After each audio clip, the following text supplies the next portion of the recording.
Welcome back. We are ready for Wonder Novel Study, pages 114 to 126. If you're in my reading block, we also have these worksheets that we'll be going over. However, starting today, I will not be going over them during the video. That is something that you need to be present in class for. Page 114, Time to Think. August played up to stomachache the next day so he wouldn't have to go to school.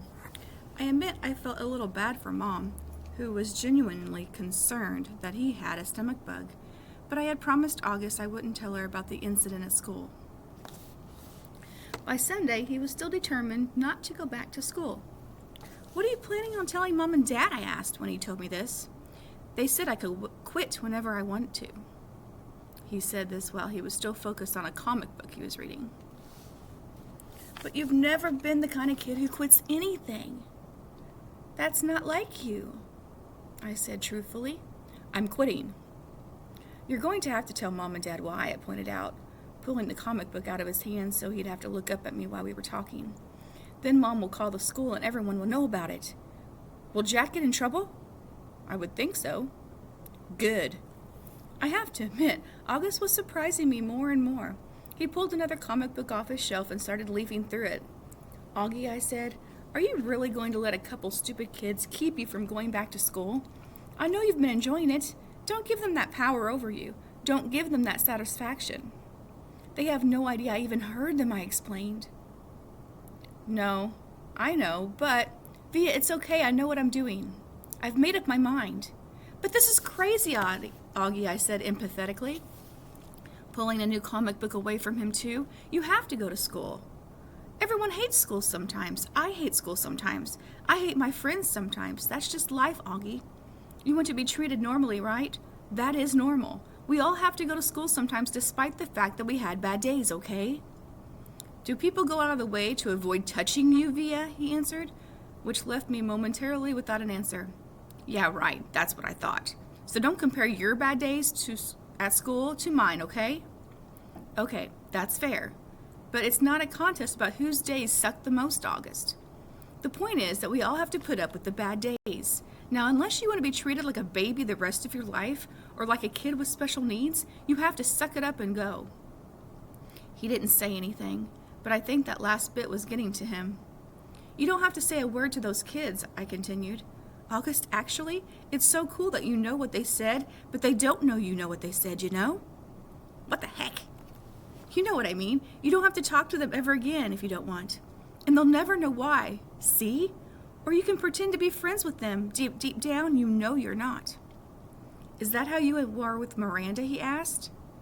"No," I answered quickly, defensively. "I never faked my feelings with Amanda." "So why are you saying I should?"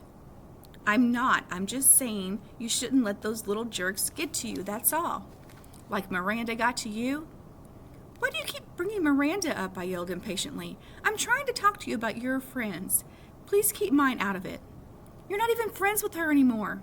"What does that have to do with what we're talking about?" The way August was looking at me reminded of a doll's face. He was just staring at me blankly with those half-closed doll eyes. "She called the other day," he said finally. "What?" I was stunned. "And you didn't tell me?" "She wasn't calling you," he answered, pulling both comic books out of my hands. "She was calling me, just to say hi, to see how I was doing. She didn't even know I was going to a real school now. I can't believe you hadn't even told her. She said the two of you don't hang out as much anymore, but she wanted me to know that she'd always loved me like a big sister." Double stunned, stung, flabbergasted. No words formed in my mouth. "Why didn't you tell me?" I said finally. "I don't know," he shrugged, opening the comic book again. "Well, I'm telling Mom and Dad about Jack Will if you stop going to school," I answered. "Tishman will probably call you into the school and make Jack and those other kids apologize to you in front of everyone. And everyone would treat you like a kid who should be going to a school for kids with special needs. Is that what you want?" "Because that's what's going to happen. Otherwise, just go back to school and act like nothing happened. Or if you want to confront Jack about it, fine. But either way, if you—" Fine, he interrupted. "What?" "Fine, I'll go," he yelled, not loudly. "Just stop talking about it already. Can I please read my book now?" Fine, I answered, turning to leave his room. I thought of something. Did Miranda say anything else about me? He looked up from the comic book and looked right into my eyes.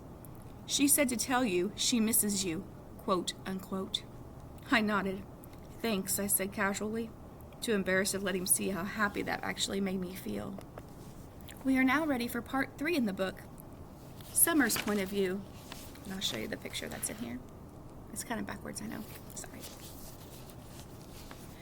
This chapter is titled Weird Kids. Some kids have actually come out and asked me why I hang out with the freak so much. These are kids that don't even know him well. If they knew him, they wouldn't call him that. Because he's a nice kid, I always answer, and don't call him that. You're a saint, Summer, Xmenia Chen said to me the other day. I couldn't do what you're doing. It's not a big deal. I answered truthfully. Did Mr. Tushman ask you to be friends with him? Charlotte Cody asked. No, I'm friends with him because I want to be friends with him, I answered. Who knew that my sitting in with August Pullman at lunch would be such a big deal? People acted like it was the strangest thing in the world. It's so weird how weird kids can be. I sat with him that first day because I felt sorry for him. That's all. Here he was, this strange-looking kid in a brand new school. No one was talking to him. Everyone was staring at him. All the girls at my table were whispering about him. He wasn't the only new kid at Beecher Prep, but he was the only one everyone was talking about. Julian had nicknamed him the Zombie Kid, and that's what everyone was calling him. Did you see the Zombie Kid yet? Stuff like that gets around fast, and August knew it. It's hard enough being the new kid even when you have a normal face. Imagine having his face. So I went over and sat with him. Not a biggie. I wish people would stop trying to turn it into something major. He's just a kid. The weirdest looking kid I've ever seen, yes, but just a kid. The plague. I do admit August's face takes some getting used to. I've been sitting with him for 2 weeks now, and let's just say he's not the neatest eater in the world. But other than that, he's pretty nice. I should also say that I don't really feel sorry for him anymore. That might have been what made me sit down with him the first time, but it's not why I keep sitting down with him. I keep sitting down with him because he is fun. One of the things I'm not loving about this year is how a lot of the kids are acting like they're too grown up to play things anymore. All they want to do is hang out and talk at recess. And all they talk about now is who likes who and who is cute and isn't cute. August doesn't bother with stuff like that. He likes to play Foursquare at recess, which I love to play too. It was actually because I was playing Foursquare with August that I found out about the plague. Apparently this is a game that's been going on since the beginning of school. Anyone who accidentally touches August has only 30 seconds to wash their hands or find hand sanitizer before they catch the plague. I'm not sure what happens to you if you actually catch the plague because nobody's touched August yet, not directly. How I found out about this is that Maya Markowitz told me that the reason she won't play Foursquare with us at recess is that she doesn't want to catch the plague. I was like, what's the plague? And she told me. I told Maya I thought that was really dumb, and she agreed, but she still wouldn't touch the ball that August just touched, not if she could help it. The Halloween party. I was really excited about it because I got an invitation to Savannah's Halloween party. Savannah is probably the most popular girl in the school. All the boys like her. All the girls want to be friends with her. She was the first girl in the grade to actually have a boyfriend. It was some kid who goes to MS 281, though she dumped him and started dating Henry Joplin, which makes sense because the two of them totally look like teenagers already. Anyway, even though I'm not in the popular group, I somehow got invited, which was very cool. When I told Savannah I got her invitation and was going to her party, she was really nice to me, though she made sure to tell me that she didn't invite a lot of people, so I shouldn't go around bragging to anyone that I got invited. Maya didn't get invited, for instance. Savannah also made sure to tell me not to wear a costume. It's good she told me because, of course, I would have worn a costume to a Halloween party. Not the unicorn costume I made for the Halloween parade, but the goth girl getup that I'd worn to school. But even that was a no-no for Savannah's party. The only negative about my going to Savannah's party was that now I wouldn't be able to go to the parade, and the unicorn costume would be wasted. That was kind of a bummer, but okay. Anyway, the first thing that happened when I got to her party was that Savannah greeted me at the door and asked, "Where's your boyfriend, Summer?" I didn't even know what she was talking about. "I guess he didn't have to wear a mask at Halloween, right?" she added, and then I knew she was talking about August. "He's not my boyfriend," I said. "I know, I'm just kidding." She kissed my cheek. All the girls in her group kissed each other's cheeks now whenever they said hello, and threw my jacket on the coat rack in the hallway. Then she took me by the hand down the stairs to her basement, which is where the party was. I didn't see her parents anywhere. There were about 15 kids there. All of them were popular kids from either Savannah's group or Julian's group. I guess they've all kind of merged into one big super group of popular kids now that some of them have started dating each other. I didn't even know there were so many couples. I mean, I knew about Savannah and Henry, but Ximenia and Miles? And Ellie and Amos? Anyway, about 5 minutes after I got there, Henry and Savannah were standing next to me, literally hovering over me. So, we want to know why you hang out with the zombie kid so much, said Henry. He's not a zombie, I laughed, like they were making a joke. I was smiling, but I didn't feel like smiling. You know, Summer, said Savannah, you would be a lot more popular if you didn't hang out with him so much. I'm going to be completely honest with you. Julian likes you. He wants to ask you out. He does? Do you think he's cute? Yeah, I guess. Yeah, he's cute. So you have to choose who you want to hang out with, Savannah said. She was talking to me like a big sister would talk to a little sister. Everyone likes you, Summer. Everyone thinks you're really nice and you're really, really pretty. You could totally be part of our group if you wanted to. And believe me, there are a lot of girls in your grade who would love that. I know, I nodded. Thank you. You're welcome, she answered. You want me to tell Julian to come and talk to you? I looked over to where she was pointing and could see Julian looking over at us.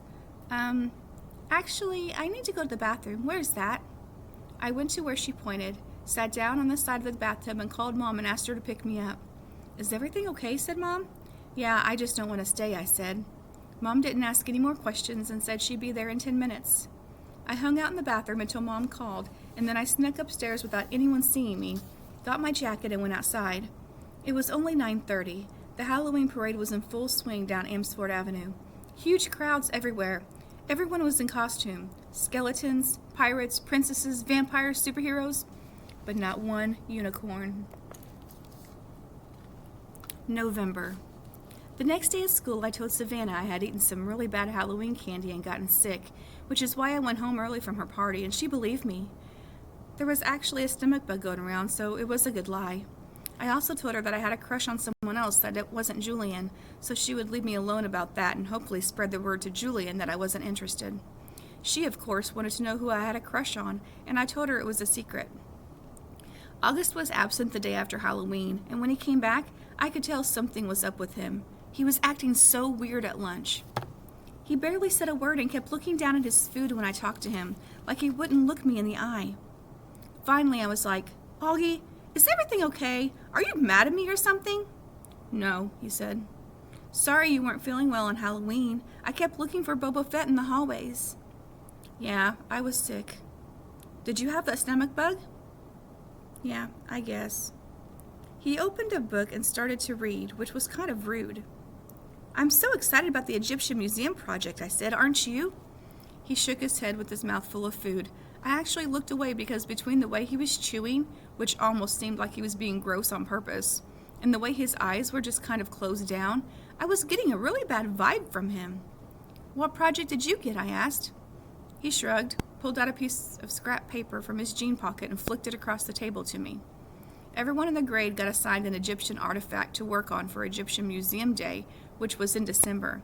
The teachers wrote all the assignments down on tiny scraps of paper, which they put into a fishbowl, and then all kids in the grade took turns picking the papers out of the fishbowl in assembly. So I unfolded Augie's little slip of paper. Oh, cool, I said, maybe a little too overexcited because I was trying to get him psyched up. You got the step pyramid of Saqqara. I know, he said.